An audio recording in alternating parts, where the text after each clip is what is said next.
welcome to Sonic Talk, episode 585, recording today on Wednesday, it's the 31st of July, so heading into full-on summer here. We have had a bit of that, but it doesn't always feel like it in this country.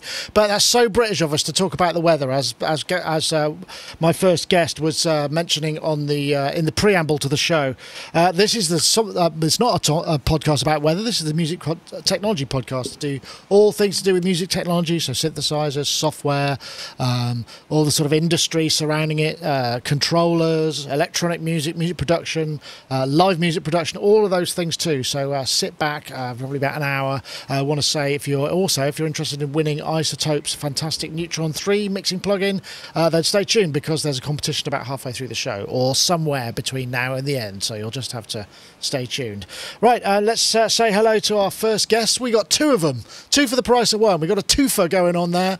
As Mr. Rich Hilton there on the right, as you will know from Chic, he's actually on the road with Chic at the moment, and I guess this must be an afternoon off. On the left here we have Mr. Kent Spong, who you may remember we did a podcast with, because he was the first person to contribute the Sonic Talk theme show, which was was it using Votox and the kind of symphonic choirs plugins, Kent? I can't remember now the exact details.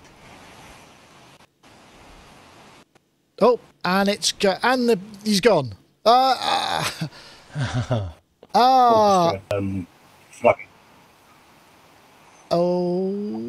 think we're having a bit of there seems to be a bit of video bandwidth issues. All right, maybe you guys can have a look at that, because I can see you nodding and smiling, so that's a good start. Let's say hello to maybe the thing to do, chaps, is just try a reconnect and see if that gets us a little bit better. You just come straight back in and you'll be back in the room, as it were, which was in fact the title of last week's show. How about that for a bit of continuity? We have Mr. Gaz Williams as well, who's looking very well in his video studio. But projection, I see you got a video light above you and the sun's shining in. How are you, Gaz? You well?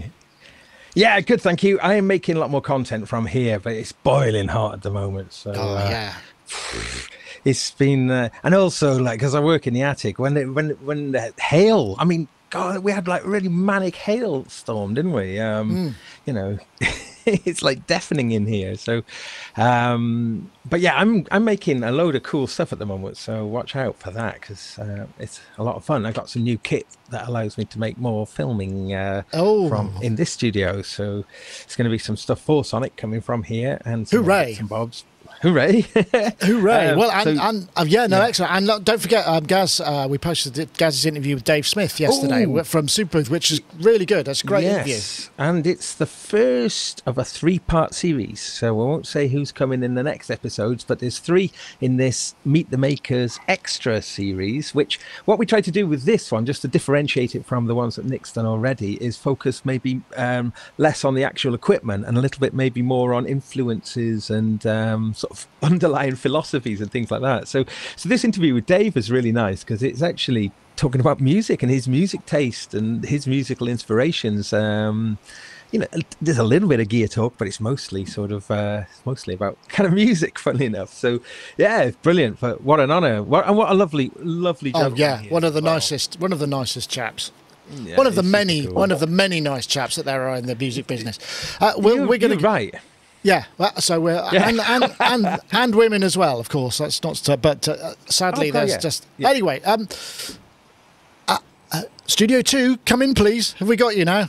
Hi there. Hey, how are we doing? Yeah, that's a little better. So yes, okay. Kent. Sorry, I asked you a question about, because you did the first theme tune, the first external theme tune. Was that symphonic choirs? No, yeah, it was using the word builder. That's right. I remember Sonicstate.com. That's right.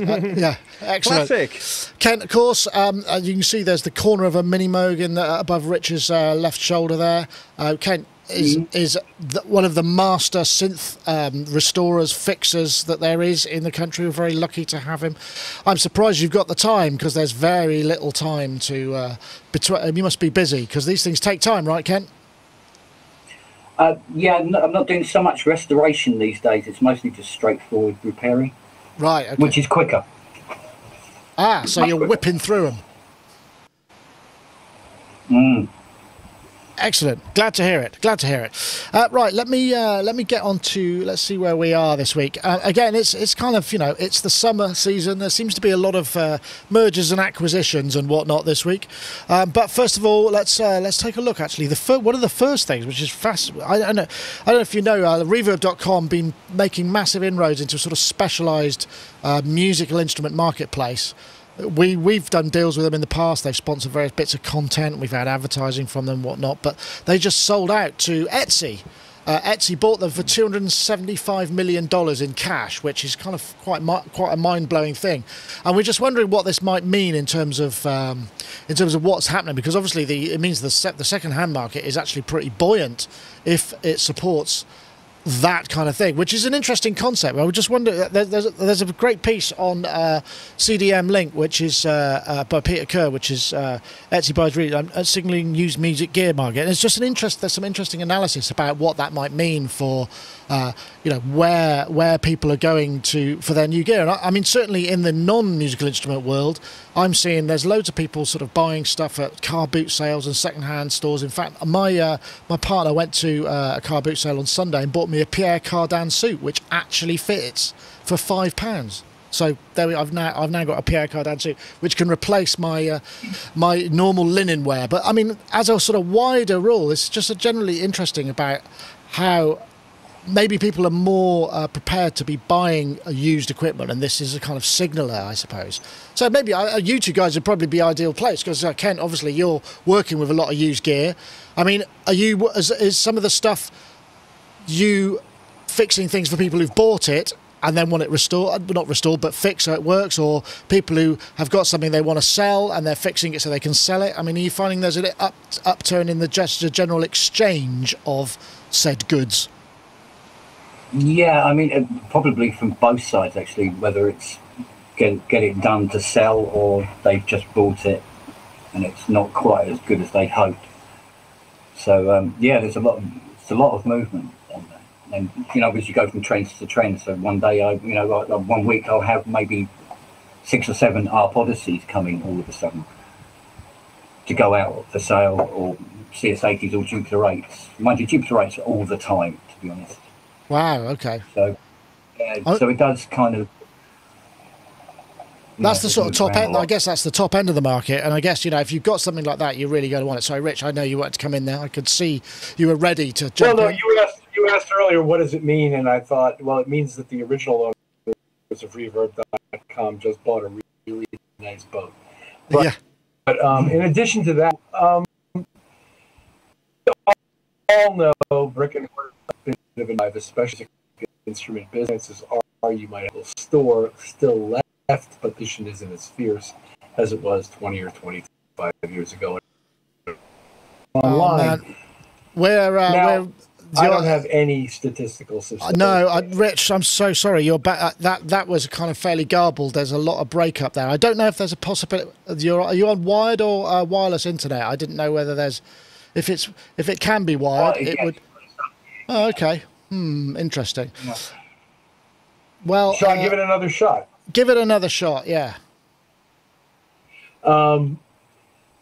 With the diminishing retail activity that's taking place in general in the culture in terms of vis-a-vis Amazon and other online sales item outlets, and also in the music business, it's not surprising to me that used stuff is being traded more freely. It probably started over at eBay, but now Reverb is a major player in this world, and I'm not surprised by any of this, actually, and it's impressive.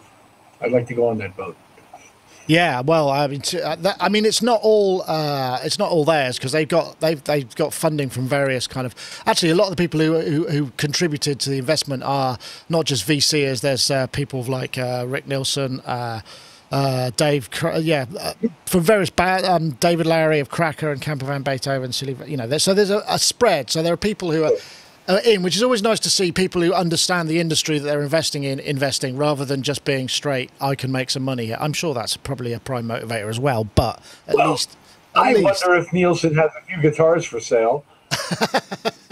He apparently has a huge and impressive collection of very, very unique and original guitars. So that were custom made for him. A lot of them are Hamers with like one pickup and one knob, and they're all in plaid and stuff. And he's got all these really, really unique guitars.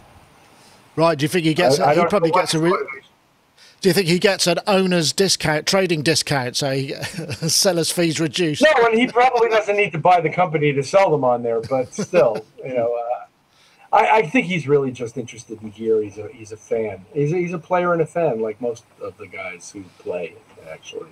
But that's kind of encouraging. I think that's encouraging, though, isn't it? That there is some there's some investors with an inside knowledge. I mean, in the industry. I know, Gaz. I mean, it's interesting, isn't it? I mean, for us, certainly, I mean, imagine, you've been doing this video stuff, so therefore you kind of bought things. You could have waited to find some lights on second hand, but it's like, shit, I really need this tomorrow. So you would use Amazon or one of the other retailers. But the second hand stuff is more of a waiter's market, or if you're lucky enough to get an eBay deal where the shipping is really fast. But it's an interesting idea, isn't it? I mean, do you buy and sell much used gear? I'm terrible at selling stuff. I'm just terrible for it. A really hoarder, really. But yeah, but buy stuff all the time. Yeah, Etsy sort of feels like it's the sort of real winners of the internet over the years, like Amazon and eBay and Google or whatever. It feels like Etsy have just really got that model right. I mean, they've been doing, because Etsy typically is your makers, is like a specific place for people to set up their own shops to sell their own creative goods, lots of illustrators or people who make jewelry, that sort of thing, and crafts and stuff. Yeah, crafts and stuff, and they've just kind of got it right. They've really kind of got it right, and subsequently can become very, very successful. In fact, they have Etsy events, like they've had some here in Bristol as well, where local makers, or it's just essentially just like a market that they're hosting. But so they're even they're getting a cut of like local market stall things as well as their internet stuff. So they're very, very smart company there who've clearly seen that market, and so for them to want to acquire Reverb makes absolute sense. I was really surprised when I heard it, but when I thought about it, I thought, yeah, well, this now, I can see Reverb becoming a lot more successful with Etsy's kind of parenting or whatever you'd call it. The idea of people having more like more personalized shops, which is essentially just like a skin for a Reverb shop in the background, and things I'm thinking about, like how I've seen Etsy stuff displayed. I can imagine, so Eurorack shops, for instance, all done really nicely, maybe even some VR, so you can walk around and look at things in 3D, and some clever stuff. But it also, the second hand thing also does kind of connect with something that's really picking up pace within certainly the Western world, which is this fixing things and reuse. I mean, ecologically, it's good news, hopefully, as well. Oh, yeah. I mean, that's really big in Sweden now, isn't it? The sort of repair kind of idea, and repairing things that were designed for one use, or built-in obsolescence, repairing things, just sort of trying to reverse this idea of disposable goods. It's the other thing that's really interesting is the point made in Peter Kern's article is, perhaps the rise of the second-hand market actually could reflect poorly on certain market sectors. This sounds very businessy, but I mean, like for instance, boutique Eurorack modular makers. Once you sort of need lots of new customers to kind of keep replenishing that, to be buying new stuff so that people can keep developing. So if it starts being sold secondhand and the new users are buying secondhand stuff, then the trajectory of new people coming in might actually slow down. So you end up with an overall smaller, the size of the market shrinks, but the reuse and the regurgitation of that stuff in the market becomes more useful, which is great. But then, I suppose in some ways, that's what led to the idea of planned obsolescence in the 1920s and 1930s, because people go, well, we need to make more stuff, so we need to make stuff that doesn't last as long. So therefore, therefore, and I wonder if, that's going to be a very tricky situation to be put in, because I assume that, you can't get away with that sort of behaviour anymore. So it's an interesting shape to the whole thing, but, fascinating. I know. Oh, Rich, you're headphoneless. Yeah, I decided to give it a go. I can hear the speakers fine.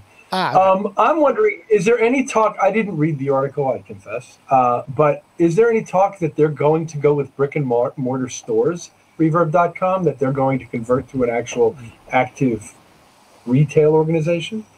I don't think so. I mean, I think the thing about Etsy is they've kind of taken that notion of little boutique shops that you would find on Melrose and places like that, and made them into online entities and given them the vibe. I mean, in some ways, it's very similar to that.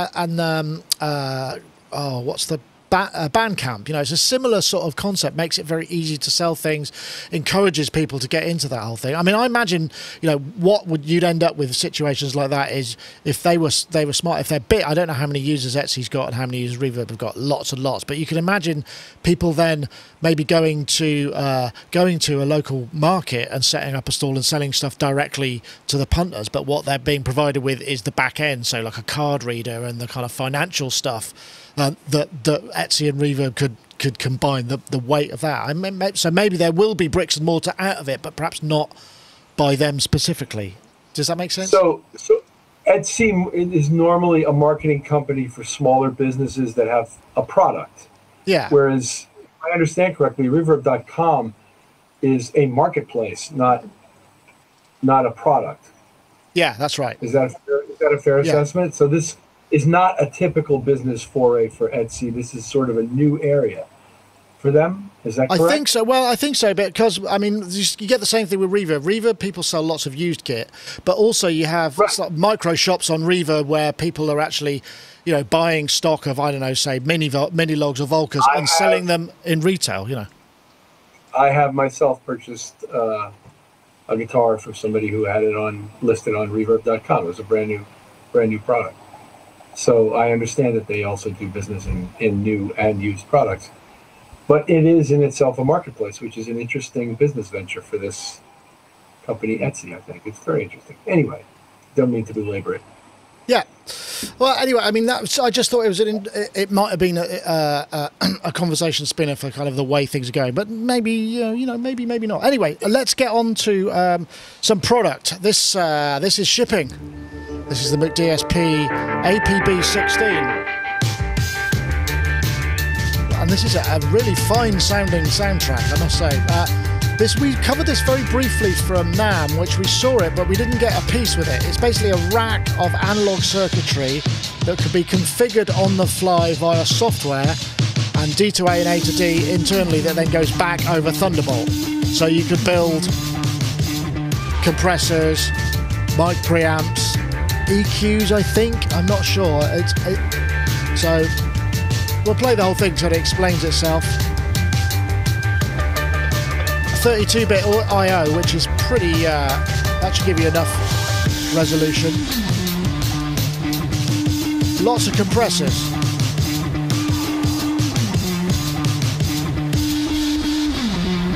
But apparently they're only the beginning.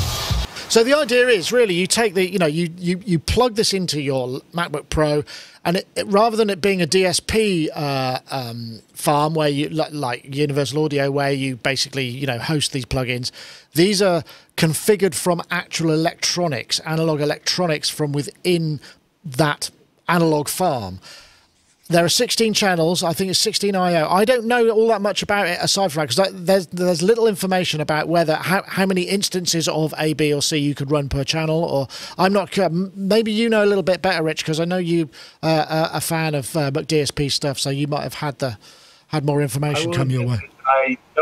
I'll admit that I know these people and like them. So disclaimer straight up front. But I don't know the answer to the question of whether it's running 16 compressors or whether it's running 16 full signal paths. I don't know the answer to that. It would be nice if it ran 16 full signal paths. But it's, I think, an absolutely revolutionary, bold, groundbreaking nobody's ever done this before product. Yeah. And when you look at it on the basis of, let's say it is just 16 compressors, 16 of the world's greatest compressors in analog circuitry with all that conversion, et cetera, et cetera. What is that? $500? What is, I don't know. It's not a tremendous amount. It's on a per channel basis. If you were buying LA2As or LA3As or, you know, whatever, actual hardware driven stuff, it would cost you a bunch of thousands of dollars each. Yeah, that's so it's true. not out of line, and it takes one rack space, and it's controllable from your software, and it supposedly sounds great and will live in your sessions. So I think it's an absolutely groundbreaking, revolutionary, exciting product. Do I have $8,000 to spend on one right now? No, but somebody does, and I hope he's very successful with it because I really like those guys. Yeah, they are good, and that we've been doing. Colin McDowell is a legendary. Whenever we shoot some videos with him, he's like a coffee monster. He gets really hyped for his videos, and he really delivers kind of incredibly sort of high energy stuff. Brilliant. Yeah, it's about $7,000. I mean, it's not. I think is it $699. I think it is $699 US. That's probably plus tax, so that would probably end up. But yeah, it's a really interesting idea, and the concept of it being able to work. It works in the box but out of the box, so it gets converted but using the 32-bit A to D D2As in and out over the single wire. So that's the interesting idea. And I mean, yes, if you think, I mean, even if you bought, say, those Behringer Clark Technic, whatever they are, you know, they're like $300 each. 16 of those would be $5,000. And that's nothing compared to what's going on inside this box, you know, and plus all the extra configurability and a much higher quality signal path. So, I mean, what you're getting there for value for money, you know, when you break it down, it's, yes, it sounds like a big chunk of change in one go, but, you know, it's not for me, obviously, because I wouldn't need it. But well, it is less than $500 per channel. Yeah. And in Colin's video, in which he demonstrates the thing, which I did watch today, he actually runs something into distortion so you could hear it breaking up in analog and shows that it does not leave the digital domain as distorted, that all of the distortion is taking place in his analog circuitry, and it's nice and soft and even harmonic-y and just like you expect analog distortion to be. So he's like pegging the output of some compressor in one channel, and it sounded I wonder. nice, I wonder if it's kind of like a massive analog FPGA. Kent, does that make sense to you if I say those words? Yeah, it does in a way. I mean, I'm not entirely sure about the whole engineering behind it, but it's kind of like taking like the UAD idea and then going to the next level. So instead of modelling the effects, you can now have them actually in their original, as it were, physical representation. And by being able to bring that backwards and forwards from the computer over 16 channels is incredible. It is, and I guess, yeah. Yeah, I mean, the processing that must be going on, you know, second by second from the units is, yeah, it's going to be really, really fast. It's a really brilliant idea. Yeah. I know, Gaz, you like the sound of this? I mean, it's sort of like, you know, you see those studios with people have sort of BCM 10s or whatever, you know, they got 16 analog channels, and this is sort of the concept, the similar, although you still need I/O, you still got to get it in and out. So I don't know what the round trip is in terms of latency for real-time stuff. That would be interesting. Oh, yeah. Do we know, is it, I wasn't assuming it was going to be used for real time. I was thinking of it entirely as a kind of mixed thing. But it's fast enough? We don't know that, do we? Or no, if it's over Thunderbolt, I guess there's no reason why it shouldn't be. It should be pretty quick, I guess. But it's interesting because there have been, you know, over the years, the different attempts to do something like this. Nothing is like exactly like this, but you know, you can think things like the UAD stuff, and of course the ill-fated TC Electronic Power Core platform. Of course, all of these were digital platforms, but using external boxes. This being analog processing, the only thing I can compare it to, I guess, is the Electron Analog Drive, which is just a stereo channel. Now, of course, the thing about this as well, being analog means that when you when you print your tracks or whatever, everything is going to be done in real time, and that could put some people off because when you render your so the mix bounce. down, So yes, I see what you mean. Yeah, just that is going to add at the end of a day or whatever a certain amount of extra time. So for the and that's for the analog, obviously, for that analog thing. I wondered about doing it at different sample rates, and then just to see if you could get it quicker, the processing, and see what it sounds like when you put the sample rate back. But I think, the fact is, it's just a box with no controls on it at all.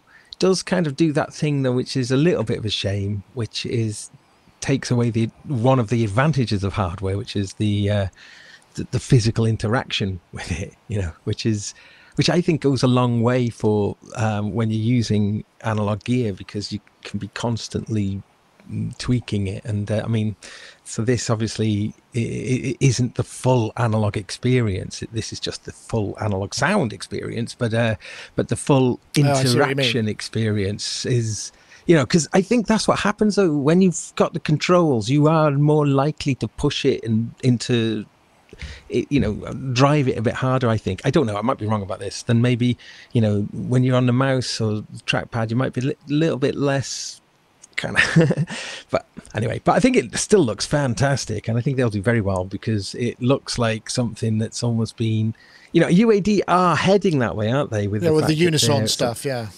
that's right. Yeah, so but this is, well done to them getting this out. Excellent. I hope now that a cheaper version could come out as well. 4 channels, or even a 2-channel one would be interesting. Yeah, well, I'm sure they must have had to invest in. The small, McDSP, big name, as often the case. They're probably not like a multi-billion-dollar company. They're going to be some small guys who probably need to just sort of suss out what they can invest in a platform like this, and then where they can go with it and see how it would work. But I think I think a little 2-channel one though could be good if they're listening, that just for the market as well, because I think they'd probably sell loads of them. Yeah, well, the speculation seems to be it could be a combination of analog componentry and the FPGA, which, as we know, is a kind of it's a programmable set of paths. So, in fact, if you get the components right, you can then route the analog components in directions that in different configurations. So maybe it's that, but it would be interesting to find out. There's not a great massive amount of information on it, but I'm guessing because it's something so new that perhaps you're probably keeping it fairly close to home at the moment. Yes, let's just take a quick break and let's have a word from our friends over at iZotope. Presenting Neutron 3, the modern way to mix. Bring your workflow into the 21st century with 8 modern mixing tools, all at your fingertips in one mothership plugin. Starting a mix can take a while, but with the all-new Mix Assistant, Neutron can listen to your audio and quickly suggest a custom starting point for an individual track, or set levels for your entire mix. Shape sounds like never before with the new Sculptor module. Match audio to a target sonic profile and instantly sculpt it to sound more like itself, or like something else completely. Reach out and touch your audio with Neutron's immersive controls and visualizations. Neutron 3 comes equipped with Visual Mixer, a tool to help you effortlessly manipulate the landscape of your mix. Neutron 3, the modern way to mix. And of course, you can always download that it's free to air, the demo version. You just go to iZotope.com, check it out and get the download. I think you have to register for an account. It's pretty straightforward. But yeah, Neutron 3, the modern way to mix. And we have a competition winner from last week. In fact, it's somebody called John Holstein, who I recognise who does very, very wordy comments on Sonicstate. Obviously thinks a lot. A very smart guy by the sounds of him. Anyway, I'm so glad that you got picked this week. So John Holstein, John_Holstein. If you get in touch, we will we will get you your copy of Neutron 3. And of course, we've also got a competition for this episode as well. We're looking for the hashtag #SetUpTheMix, which is one word, #SetUpTheMix, and the hashtag Neutron 3 to @Sonicstate and @iZotope Inc. That's on Twitter. That's the hashtag #SetUpTheMix and the hashtag Neutron 3 to @Sonicstate and @iZotope 3. And don't forget, it's actually Neutron 3 Advanced you get, not just the standard version. So you get a lot of prize for your cash there. So yes, well, thank them very much for their continual support of the show. So here we go. This is a good, heartwarming story. Gibson returns Tom Oberheim trademark and brand to Tom Oberheim. This is, we've seen this around a couple of places. Gibson, as President and CEO James C. Shirley, have basically given back Oberheim brand and intellectual property. I'm not entirely sure what that pertains to at the moment, because I don't know what they owned. And basically, it just said, let's do the right thing, and giving it back to the hands of Tom Oberheim, which I think is a great gesture. It's a shame it couldn't have happened earlier, but who knows what goes on inside the company for these sort of things to happen. But it's kind of a nice story, because Yamaha did the same with Dave Smith as well, which is, it's just, isn't it nice? Because Tom's a, you know, he's getting on in years now. He's an elderly, I wouldn't say old, I would say elder statesman of electronic music, shall we say. Elder statesman. Statesman, that sounds much better, doesn't it? Yeah, what a great story, though. Amazing story, and it's such a brilliant name, though, Oberheim, isn't it? I mean, has there ever been any other famous Oberheims, people called Oberheim? It seems like it's almost like the name is so synonymous with awesome synths. It's like almost it's out of the realm of being a normal name. It's like Hoover, isn't it? Yeah.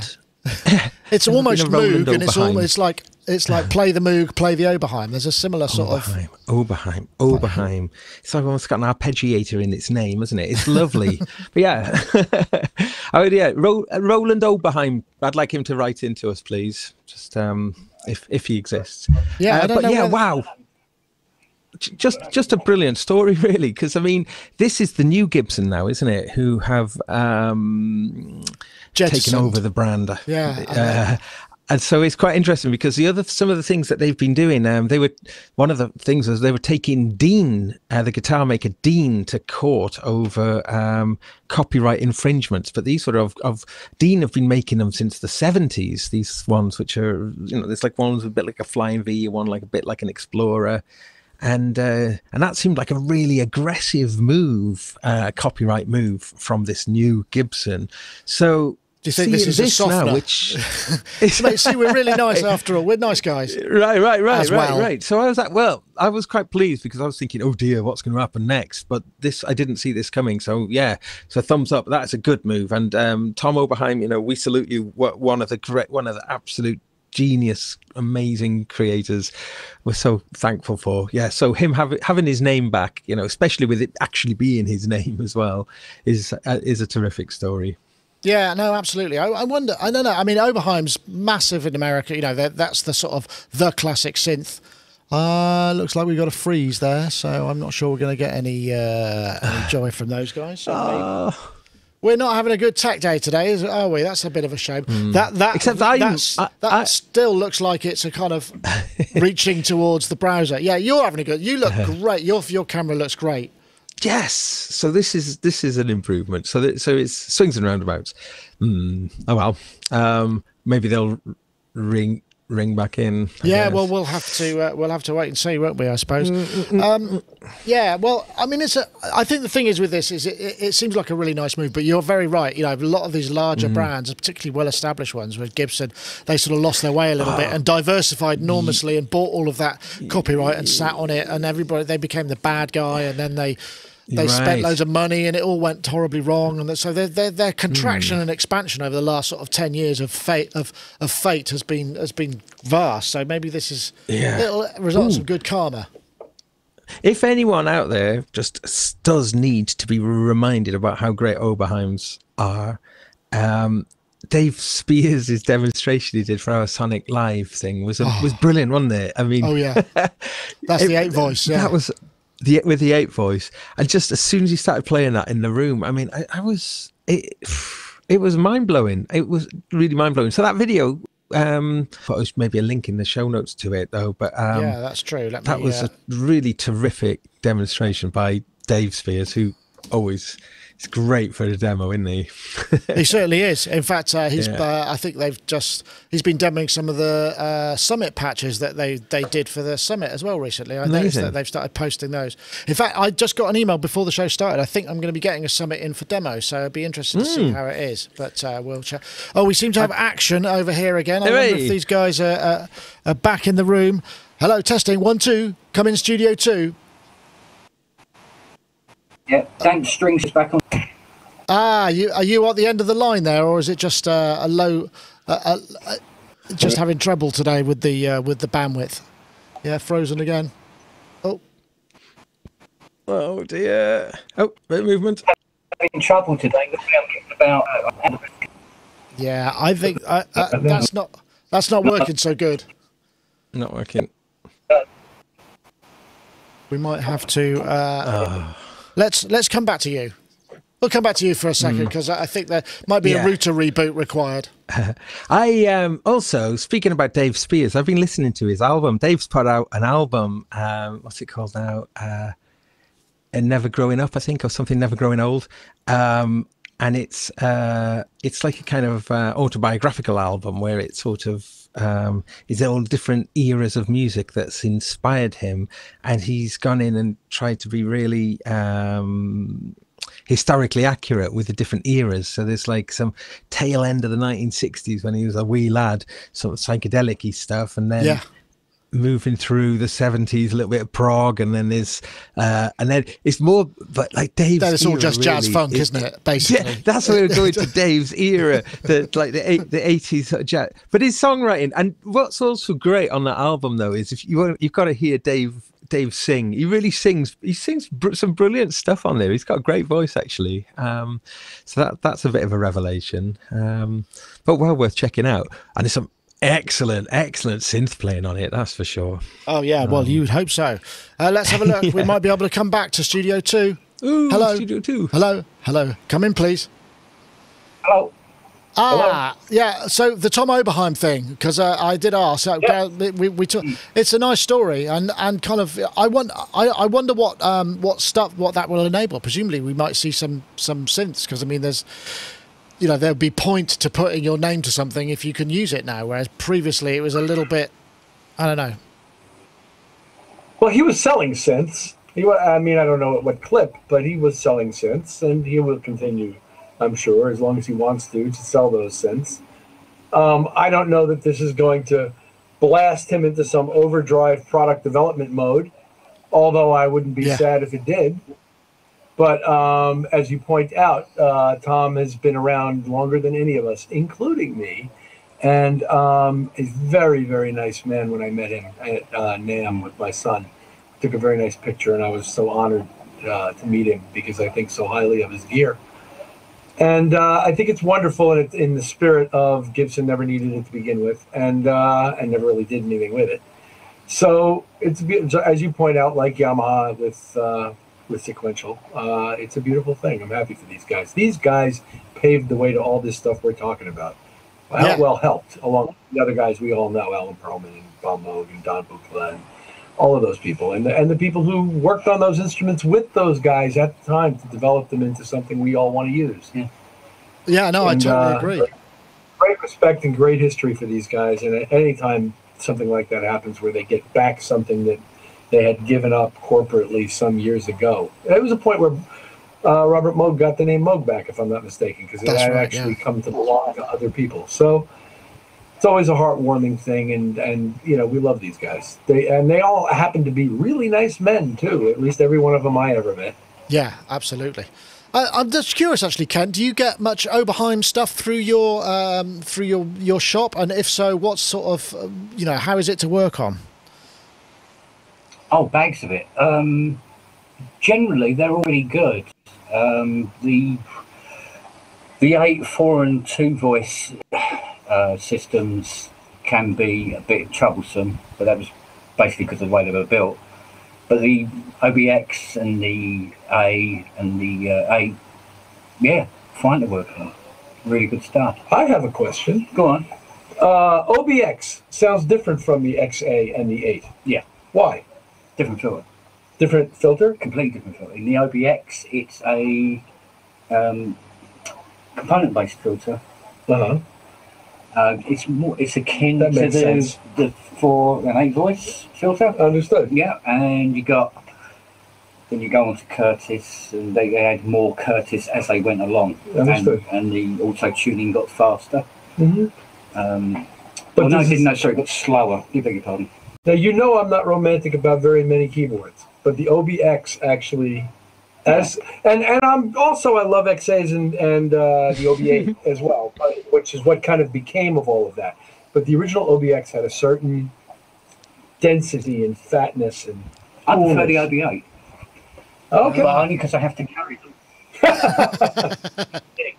the OBX is, I don't know, I think they hide lead in there somewhere or something. They're really, really heavy. Yeah.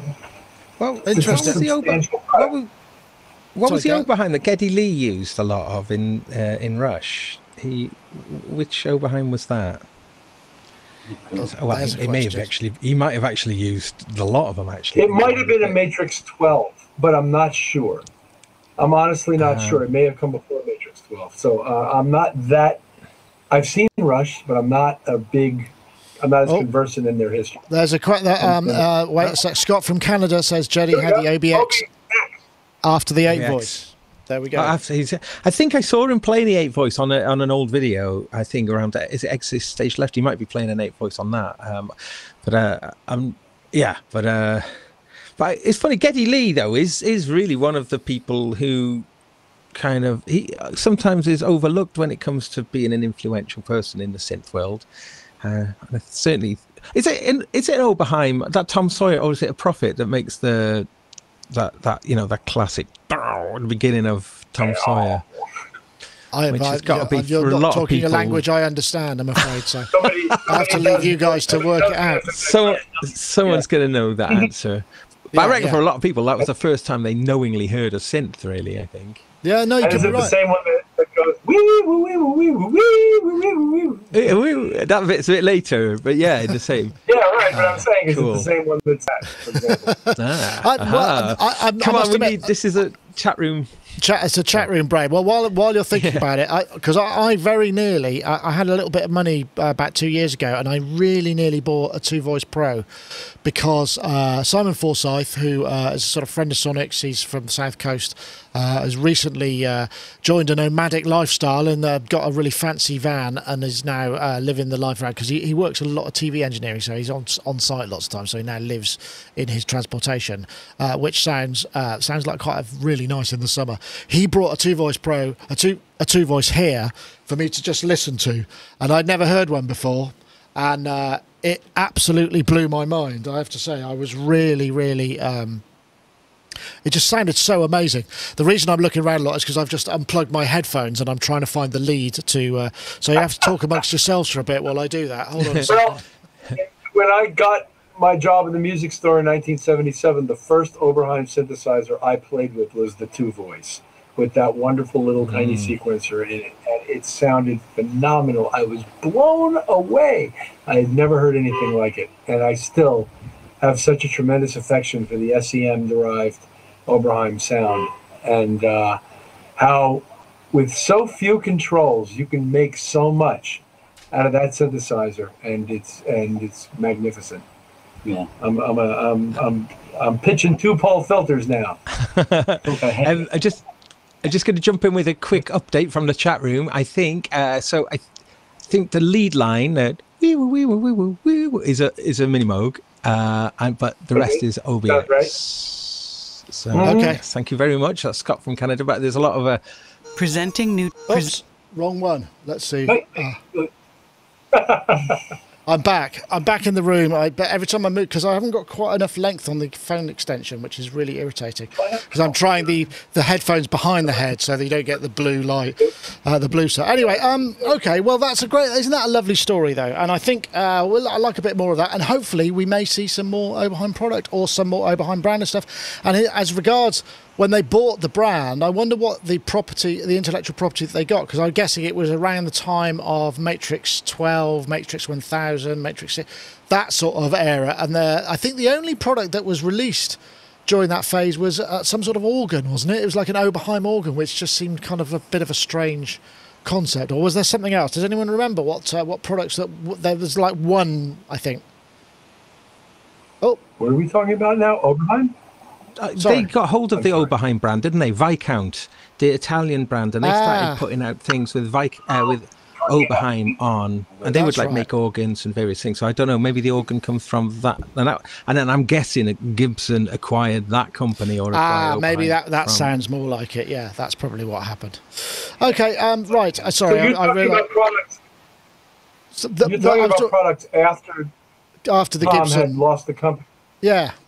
Because before he lost the company, there were products nobody's ever seen. There was a guitar amp. There was a phase shifter.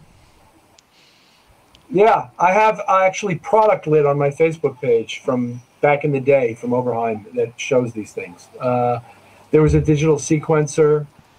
He had a whole bunch of products before he became known as the massive synth guy. Oh, here we go. Yeah, look. Presenting new. He had a ring modulator. John Hammer used to use his ring modulator on stage with the Television Orchestra. Oberheim Echoplex digital. That was later. That was a post-Tom product, the Echoplex. Yeah. Okay. All right. Okay. Well, interesting. So those are later products that you're looking at now. Didn't they do something that was like an OB12 or something? It was a blue coloured. Matrix 12, I think. No. This is much, much later. And the shops were literally using them for firewood. They couldn't get rid of them. I can't remember what it was, because I think it was Viscount built or something. Okay. Some sort of unit. Okay. Well, if you look at the Oberheim latest folder on my page, you'll see a bunch of stuff. It would take you a while to dig it out now, Nick. I don't know if you really want to do that. Yeah, I probably won't get a chance to do that at the moment. I'm having a bad tech today myself at the moment. Right. Okay. All right. Let's get on to there's another one that I wanted to talk about, because I just thought it was kind of fascinating. Where did I actually did have a story on this, which I don't seem to have. Let's just open the page on this one. This is here we go. This is fascinating. So basically, I don't know if you know, there's a software DX7 6-op synth which reads original patches. It's called Dexed, and it was a sort of GitHub kind of repository thing. And it was, I think I downloaded it to use to see if I could edit the Reface DX to see if the parameters matched up and whatnot. Because not only does it read the parameters, but it spits out the hex code that DX7's can use in terms of editors. So it's an editor stroke simulator at the same time. And there's a chap called what's his name? He's called George Rosar, who's done a sort of iOS port for it, which I have here, has just announced it. And it's $3.99, and he's added 640,000 DX patches from I think it's 22,000 cartridges, which I mean, I didn't even know that you could find that many. But I mean, I remember myself collecting loads of patches, and I thought, wow. Now, if ever you wanted the history of FM, right there, that's $3.99 US, and it loads on an iPad Pro or an iPhone 6 and up, I believe. It's crazy. And you can, and it takes they said it takes ages to unpack. It's like 30 minutes to kind of, because there's so much data on there. But he's ran all these kind of algorithms on it to remove duplicates. But if you want 640,000 6-op FM patches, Gaz, then you can have them. No. How is it? Does it do AUV3? Do you know? Yes, it does. It does an AUV3 as well. Oh my God! Yeah, God, that's a bit crazy, isn't it? I mean, 640,000. Wow. How does that work then from the copyright, though? Surely that's sort of... that's very good. I don't know. I guess it might have actually expired by now. But I worked it out. There's... what did I say? Yeah, if you listened for each one for 10 seconds, it would take you 74 full days to listen to all the patches in that library. So, Rich, how about that for a holiday? And how are they categorized in groups in the 10,000s? Yeah, God knows. Wowzer. I have to, of course, as with any software synthesizer, you'd have to hear it. But let's assume it sounds as good or better than FM7 and FM8, which to me sound fine. Let's assume it sounds as good or better. do I really want 640,000 patches? Yeah. No, I wouldn't have Because thought so. I suppose I could probably buy those freestanding for not more than 200 each, or you know, for one of them, and you only need one of them, or less. It might even be like 79. I don't even know what they sell it for as a freestanding product, but it's no $400. No, this is So only to me, this $3.99. Really? Yeah. Are you serious? No, yeah, I am, yeah. Yeah. Oh, okay. I misunderstood. Pardon me. Forgive me. Yeah, here we go. It's lack- right here. $3.99, the Dexed synth with 640,000 patches. Wow. I guess the thing with that is, I mean, because really you want to tag. You'd want to Not only tag do I have it. to sort the 640,000 patches, but I have to sort through it on this thing? Imagine.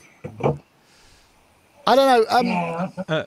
Asio it says no You know, copyright it's on funny because I used patches. to refer to the DX7 as looking at a construction site through a tiny little hole in the fence. And now this actually brings that thing to life even more, because now you have a real hole in the fence and you've got 640,000 patches to look at before you even look at 6 operators and how they're interacting. Yeah, I just think it's a really fascinating idea. I mean, I mean, you know, good for him for doing it. Yeah, $4, But it's great value. yeah, And I do like FM, the sound of FM synths. I know this is Yeah, almost blasphemous. I'm going to get it straight. culture, you're going to buy it, Gaz? but it does. Yeah, God. But I mean, $4. 600. The browser's got to have to be good, though, isn't it? I mean, $4. to sort of navigate, to make the most of that library, you really need to have a really good browser. So, Well, looking at this, it looks like it's a 32 drop down. So you're doing it in banks. So hold on, how many banks of 32 is in 640,000? That's a lot. That's going to be. So hold on, 640,000. That's going to be 320,000. It's going to be. So it's divided by. Oh God, hold on. I'm going to do some maths. A quick bit of maths here. So that's 640,000 divided by 32. 640,000 divided by 32. Work it out. Yeah. 20,000 banks. Right. So Okay, 20,000 banks. You can't have a list of 20,000. I don't know how it's going to work. Testing them out, right? Your wife is going to die of a heart attack answering the door because she keep thinking it's the doorbell going on. Yeah. And the bird tweet as well. Let's not forget that. Yeah. I think there's and the crickets. I think there's an insect stuck in the control room. Yeah. But okay, but this brings up another question, which is how many patches is too many patches? I mean, you know, you get these kind of questions, don't you? It's like, okay, some synths come with, like, I don't know, the System 8 comes with only a few banks of 64, but per machine. But it's not like tons and tons and tons. DeepMind 12 comes with what, 1,000 patches or 500. Yeah. So how many? You know, how many is too much? Because after a while, you just think, I can't. It seems like a diminishing. 640,000. Yeah. Somewhere between 0 and 640,000 lies the answer to that question. It depends on the cataloguing as well, doesn't it? You can catalogue batches of sounds that you can go through them nice and quickly. But if you, you know, if the sounds are named just willy-nilly that don't really reflect what the sound is. Willy-nilly 1, Willy-nilly 2. Yeah, willy-nilly 3. Yeah. Super Moog That should be a category. There should be a browser category called willy-nilly, though. I think for when you just can't decide which category it belongs in. There should be. We should make that a standard. Just chuck it in the willy-nilly category. Well, I'll tell you what it is. This is actually 64 of them. So you can have Willy and Nilly. Well, this is the show title right here. Yeah, that Willy-nilly 1, willy-nilly 2, willy-nilly 3. There we go. That's the show title. 1 Willy, 2 Nilly, 3 So, Willy 2. I don't know, but I mean, it does raise an interesting question because, I mean, the DX7 was one of the reasons why we became so dependent on presets because it was so difficult to bloody program and there was nothing to grab on the front panel. You know, there have been others. The D50, possibly the two biggest drivers of the whole sort of patch market, the whole industry that surrounds it, and the way that synthesizers, but they were more editable, because then we got into kind of at least a sort of matrix and screens. There was a sort of system. The systems of accessing all these parameters became, developed. The language of it became developed, and then as we've had more synths, that it's like having an analog synth with a million patches on it. Feels a bit. But always, I tell you, every time I review a synth, if it's just an analog synth, where it's a Pittsburgh or the Behringer Neutron or any of those things, people always go, does it not have patch memories? I'm not interested. And you sort of think, why not? Is it a psychological... Why would you not want... I suppose there are some reasons why you would definitely need patches. Rich, if you actually had to kind of construct all the patches between numbers for Chic Live, it would be a very stressful gig for you, I presume. That day's never coming. Yeah, exactly. No, I put in a lot of work. I put in a lot of time to make sure that day never comes. But then again, the range of textures that I might have to provide during an average Chic show is probably smaller than those that you might need to provide in a more synth-derived environment. Yeah. There's only some emulative synth stuff that I have to do, but that's not really what you wanted to talk about. Anyway. Yeah, this is an interface for 640,000 packs. Yeah, so in is a comedy routine. Sorry, Rick. It's a beautiful thing. It's a fantastic product. Yeah. Somebody who has absolutely nothing else to do. I was going to say, though, just for the no patch thing, in Asteroid Deluxe, the space rock band I play, and Helen, the keyboard player, she plays an octave kitten, which I think, is it like half a cat, a kitten? We've got a kitten. We've got a little black kitten. It's called Nugget. Actually, the Octave Cat, was it a complete clone of the ARP Odyssey, or is it quite a bit different? Because someone said it was like almost control for control the same. They thought they were going after the mode. Oh. Yeah, I thought so. The marketing guys talked more about Moog than ARP at the time. They were in Long Island City, which wasn't far from where I was in retail when these things were released, so I actually met some people. With the architecture, the front lends to the Odyssey. Yeah, it's laid out more like the... Well, sort of, but it doesn't have the... No, but electronically, it's nothing like the Odyssey or the Mini.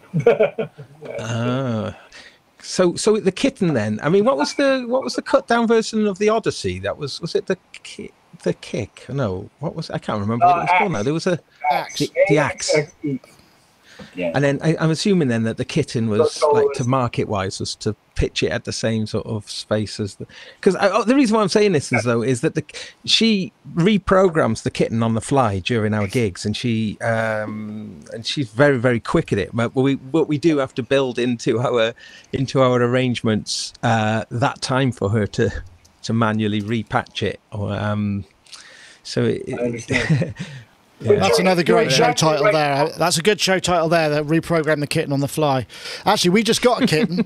I published a little photo of it the other day, and everybody on Facebook was going, I bet you only bought it so you would, you only got a kitten so that you could do more synth memes. And I was thinking, there's so much truth to that. If I just brought the kitten to work and put it on some synths while I was reviewing, our viewing figures would go through the roof, and I wouldn't have to do anything. I'd just have a kitten walking around on a load of synths. While it's very tempting, it feels very exploitative and also very lazy. And I wonder, what, exploiting the kitten? Yeah. No, they exploit us for all we're worth. You think? They do. Yeah. You put a dish of milk at the end of that arpax and let her rip. He's only 12. He's only 12 weeks old, so it's probably not fair. And also, he's not allowed out yet, so that's not going to work. Oh, and I do believe you've posted your first fishing video as well, Nick. I did, yes, my first fishing video. I'm not at all prepared for this because I played it before the show, and I thought, just sort of because nobody's watched it, so I think the only way I could do it is to expose myself to a much wider audience, which is the one I've got on Sonic. And then I forgot what the URL is for the channel that I've started, so it backfired terribly. But yes, I have. Oh, that's my first one. My first fishing video. I'm going to do another one as soon as the wind drops again because I've got to go out there. But we'll see how it goes. It's a bit of fun. Actually, it's a way. What I'm figuring out, it's a way for me to deduct, make my hobby tax deductible, which is the plan. So all I have to do is earn a tiny bit of revenue from YouTube on it, and then I can put all the expenses against it. That's the idea. Crafty. God, it's 5 o'clock. Is it that time already? I don't know if we're going to get through all the rest. Have we got any more topics? I can't even remember. It feels like we're struggling a little bit with delay and breaking internet. So maybe tonight, this time is a good time to say goodbye, unless you've got anything very specific you want to talk about, Gaz. Is there anything that you wanted to bring up before we say our goodbyes? Just trying to think. I've been doing lots and lots of music tech over the last few weeks. Just trying to think what's kind of relevant or interesting. Looking around. I think I might have mentioned to you, I've been having some glorious times with the Polyend Dreadbox Medusa now with the version 2 software. That's just become. We were talking about we're going to do some sort of drone stuff, aren't we? Yeah. So that's if you're into your drones, then you got to check out the way the Medusa version 2 works, because you can have all these different tuned drones, so you can actually play it like a drone machine, but also play it almost like a kind of an actual synthesizer drone. Yeah, which is a little bit peculiar. I should probably make a video about that. But and also, for me, a big thing that I've been doing though is preparing for an absolute, a load of new video content. So for my new cameras and my new bits and bobs. So I shall just plug that again, because there's going to be a lot more coming from me very soon. Hooray! Good to hear. Hooray. And everybody will be very keen to see that, I'm sure, Gaz. Well, thank you very much for that. I hope so. Matt, you guys, Rich, you haven't got a gig tonight, presumably? Is your next gig tomorrow, or you're gigging tonight? My next gig is on Saturday. Ooh. At the Royal Festival Hall on the South Bank. Wow. Something called Meltdown Festival. And on Sunday, I'm going home for a few weeks. Whoa. How about that? That hasn't happened in a long time. And I'm quite looking forward to it, actually. As much as I love what we do and love the people who come to see us do it, I could certainly use a couple of weeks at home. Yeah, I'm sure that would be great. Nice. Well, and that sounds good. And Kent, no doubt you've got people phoning you up all the time saying, "Where's my synth?" Yeah. In fact, I'm sure there was someone in the comments saying, "Hold on a minute, shouldn't you be fixing?" No, they weren't doing that. I'm actually working on one of Dave Spear's keyboards at the moment, which is a Prophet 5 Rev 2 that has exploded. Oh, ouch! Is that a power supply thing? No. Something's gone on the digital board and he's taken half of his voice board out with it. Oh, that doesn't sound like a lot of fun. So have you got like boxes and boxes of bits for these particular synths and sort of spare parts that you could just, I guess that must be an ever decreasing amount of stock. Yeah, I mean, I'll be honest with you, Behringer has really helped out. Bringing all these clones out and, getting lots of reissues of certain ICs and stuff like that has really helped things along. So you can get hold of those components, right? Well, I mean, because at one time a day, if you wanted a Curtis 3340 IC VCO, you £100 plus shipping and all the rest of it. Now I can get them here the following day for £4, which is something that would never have happened at one time a day. If somebody said I was going to be buying, Curtis at £4 and getting it to the door next day, I wouldn't believe them. Right.